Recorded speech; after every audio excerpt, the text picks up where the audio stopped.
Hi and welcome along to AFTV Transfer Daily, the show that keeps you up to date with players that have been linked with a January transfer move to Arsenal. Rumours still around today about Mesut Ozil. He's still all over the place. Of course, he's our top earner. So, you know, the uncertainty around him and the manager is always going to make big news. And he's still making big news today with lots and lots of outlets still suggesting that Unai Emery wants to offload Mesut Ozil so that he can free up the wages to bring in at least two players. Listen, in my opinion, I don't think this is going to happen. It's certainly not going to happen this month of January. Mesut Ozil has already spoken through his agent and said that he doesn't want to leave. He posted a message on his Instagram yesterday saying that, you know, he continues to work no matter what, and showed a picture of him working in the gym. He's obviously fit, and the crunch time is going to come this week, Saturday, against Chelsea. If Mesut Ozil doesn't play in that game, we know that, you know, the manager 100% is trying to offload him, is trying to force him out of the club. If he does play, I hope he does play, because we need him in that game, because we've seen that we've been lacking creativity. If you don't believe me on the creativity front, you only have to watch the Tactical Insight show that I did with Graham yesterday, where he really broke down the fact that we're just not producing much without Mesut Ozil in the team. So it really is coming to a crunch time this month on the whole Mesut Ozil situation, and I think this week Saturday we'll get a clearer view on it. But it does not, you know, unless somebody comes in with an incredible offer for Mesut Ozil between now and the end of this month, and it doesn't look that likely, Mesut Ozil will be staying at Arsenal, and this is a real conundrum. So, but it's still dominating all of the headlines today as regarding Arsenal. Another player at the moment linked with a move away is Mohamed Elneny. Now, Elneny has hardly figured for Arsenal at all this season. I think he's only played one Premier League game. That was the game against Burnley. To say he's been less than a bit part player, figured in, you know, Carabao Cup, figured in, you know, the games, the FA Cup game, a couple of the Europa League games, but really he's the guy that is not getting hardly any game time at all. Of course, brought in under Arsene Wenger. He posted something yesterday as well on Twitter, where he was celebrating 3 years of being at the club, and it was really a sort of an emotional message where he spoke about, you know, Arsenal being his family, and how he's loved it here, he's loved the fans, and no matter what happens in the future, he'll still love Arsenal. Really did suggest that this is a guy talking about moving on. And again, as we know this month, we're all about saving money, we're all about loans and stuff like that, and freeing up wages because of FFP. And Mohamed Elneny's on a lot of wages. He's on £55,000 a week. He is signed to a long-term contract till 2022, so we would be able to get a transfer fee for him. Imagine now, we get a transfer fee for Mohamed Elneny, but not for Aaron Ramsey. Right? But we would be able to get a transfer fee for Mohamed Elneny. And even the coach of Egypt recently told Mohamed Elneny that he needs to move on. He needs to go to somewhere either on loan in January or be transferred to somewhere where he's going to feature regularly, because the coach of Egypt was saying it's affecting his game. So Mohamed Elneny could be on the move this month. Lots of suggestions that he could be on his way to Leicester, that Leicester are interested in him. But doesn't seem to have been any interest come forth so far from Leicester. Leicester, of course, in a bit of limbo at the moment with their manager, Claude Puel. Will he be there come the end of January? Who knows? Come the end of this week, I think Leicester have got a game against Wolves. I think if he loses that, he's under a lot of pressure. He might not even be there. But Mohamed Elneny linked heavily with a move away. And as I said, Leicester seems to be the club favourite to sign him. And I think, listen, Mohamed Elneny, he's always done his best when he's come in at Arsenal. But for me, not an Arsenal player. We need a better level of player if we're to push this team forward to try and get into them top four places. Also been linked today with the Wolverhampton Wanderers captain, Conor Coady. Now, Conor Coady's a centre-back, 25-year-old Scouser, and he's really been having a fantastic season for Wolves. You know, he's a really good centre-back. He's one of those centre-backs that really does have that ability to bring the ball out from the back, which is something that we've really lacked, especially since Rob Holding's, been injured. We've really lacked that in the team, but Conor Coady's good at that. He can bring the ball out from the back. He's really strong, combative. He is really, creating waves at the moment in the Premier League.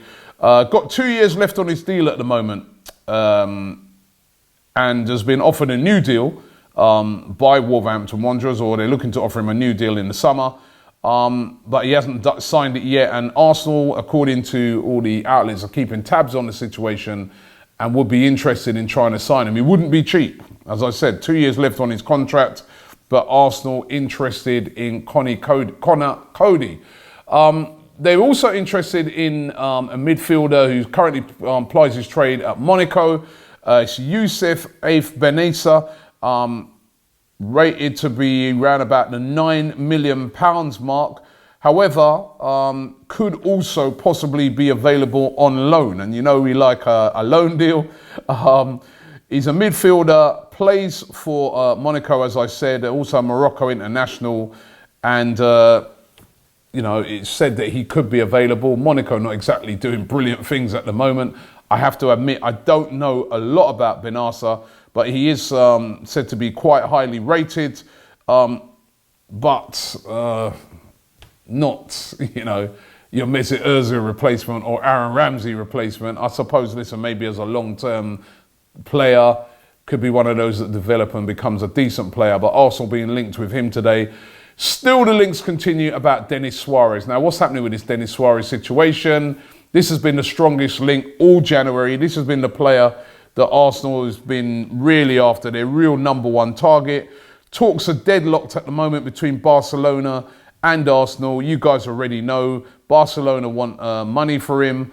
Arsenal want to take him on a loan deal until the end of the season, and then decide what they do from there. Barcelona are saying, no, if you have him, you take him on a loan, but you've got to have an option in there that says you buy him in the summer. Arsenal not really willing to do that at the moment, and it's deadlocked. We're being told that the agent is trying to intervene at the moment to get the deal across the line, because Denis Suarez does want to sign for Arsenal. But again, this one rumbles on, and we're going to have to keep our eyes on it and see what happens. Now, also being linked today with the son of a legendary footballer, and that's Marcus Thuram. Of course, he's got a very famous dad in Lilian Thuram, who was a brilliant player, French international, played for Barca, was a brilliant player. His son Marcus Thuram plays for Guingamp in Ligue 1 in France. He's a striker, and he's been having a very good season so far. He scored the winner actually recently when Guingamp pulled off a shock win over PSG in the League Cup over there in France. And he scored 10 goals in 17 games. Now, there's quite a lot of clubs at the moment looking at him from around Europe. He's pulling up trees at the moment. He's doing really well. And as I said, he's got a very famous dad in the footballing world. Arsenal said to be very interested in him. Of course, that is one area where we're lacking right now. With the injury to Danny Welbeck, we know Welbeck's out until, probably won't see him back this season. And then after that, it looks like Arsenal are going to move on Danny Welbeck, because, he's another one of the high earners at the club. So they are going to be needing that sort of third striker. So could Marcus Thuram be that player? They're keeping heavy tabs on it, and they're really scouting him heavily at the moment. If it does get done, more than likely, again, to be a summer deal. But then, who knows? Guingamp, not the biggest club in the world, so maybe Arsenal could go in there and make some sort of offer. But we'll have to wait and see how that one develops. But Arsenal being linked with Thuram today. And yesterday, it was good to see Kostas Mavropanos back playing football again for Arsenal. Mavropanos, who started off very well for Arsenal, centre-back, who's so light in that position at the moment. It's good to see him coming back to fitness. We're being told that behind the scenes, the Arsenal coaches and that really rate this kid and really do see him as a long-term, fixture in the Arsenal team. He played 71 minutes yesterday in his return. for Arsenal under 23s. They beat Manchester City's under 23s by 5-1. That was really impressive. Goals from Bukayo Saka, Robbie Burton, Joe Willock, and Javier Amici, that is a kid that's one for the future. I saw him earlier on this season in under 23 games against Tottenham, and he is some player. Then after that, he got injured, and I really think if he hadn't got injured, he might have been the guy ahead of Bukayo Saka, who you would have seen, sometimes playing in some of them Europa League games and some of those League Cup games, because he is a real talent, but he's just coming back from injury as well. But good to see Mavropanos back, and hopefully he can get up to full speed and we can see what he can do in the first team. Maybe the coaches and that might be looking at it and thinking, we don't need to sign a centre-back because Mavropanos is coming in. Certainly at the moment, all the centre-backs are back at the moment, Mustafi's back, Koscielny's back, Mavropanos is coming back. Of course, you've already got Socrates in there. Maybe the manager might look at the situation, I hope he doesn't, and say, well, all these centre-backs are back, I don't need to bring anybody in. But let's see how that one develops. So good to see Mavropanos back. Thanks for watching the show today. We'll be back tomorrow with Transfer Daily.